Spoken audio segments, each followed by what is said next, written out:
11 বছরের শৈশব যেখানে ডানা মেলে ওড়ার কথা, সেখানে আব্দুল্লাহর জীবন আজ থমকে গেছে শুধুই 4 দেয়ালের বিষণ্ণতায়। সিরাজগঞ্জের রতনকান্দি ইউনিয়নের একডালা গ্রামের এই শিশুটির গল্প শুনলে যে কারো হৃদয়ে রক্তক্ষরণ হতে বাধ্য।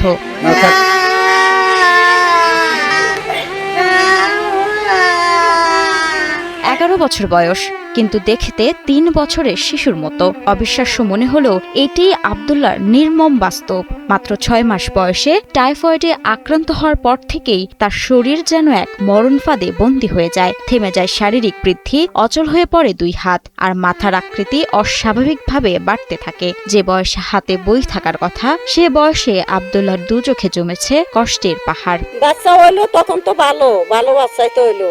এই বাচ্চার শিশু ডায়রিয়া আর বাচ্চার টাইফয়েড জ্বর হয়ে তখন বাচ্চা নরমাল হয়ে গেছে।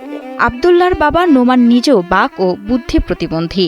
এমন এক পরিবারে যেখানে নেই কোনো শক্ত অবলম্বন, সেখানে আব্দুল্লাহর চিকিৎসার ভার যেন এক অসাধ্য সাধন। 2021 সাল থেকে ছেলের সুস্থতার আশায় দেশের এক হাসপাতাল থেকে অন্য হাসপাতালে ঘুরেছেন তারা। চিকিৎসার খরচ মেটাতে পরিবারের শেষ সম্বল গরু বিক্রি করেছেন, হয়েছেন ধার দেনার জালে জর্জরিত। কিন্তু চিকিৎসকরা জানিয়েছেন এই জটিল রোগের সুচিকিৎসা দেশে সম্ভব নয়, প্রয়োজন বিদেশের বিশেষায়িত চিকিৎসা। বাচ্চার বাপ হলো বোবা, কাজ করে না, অতটা পয়সা কম করে।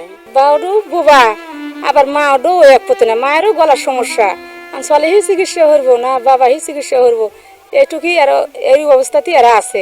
চেহারার অস্বাভাবিকতার কারণে আব্দুল্লাহর সাথে কেউ খেলতে চায় না, অনেকেই তাকে এড়িয়ে চলে। বন্ধুদের সাথে মাঠে দৌড়ানো তো দূরে থাক, নিজের অস্তিত্বের ভার বইতেই আজ ক্লান্ত ছোট্ট এই প্রাণ। বাচ্চাকে চিকিৎসা পাতি হইতেছি না, আর সরকারের তান্দুলা কিছু দিয়া দুলাঙ্গের বাচ্চা ডালা চিকিৎসা পাতি হইলেন, তাহলে আমরা বাচ্চা ডালা হারলেন।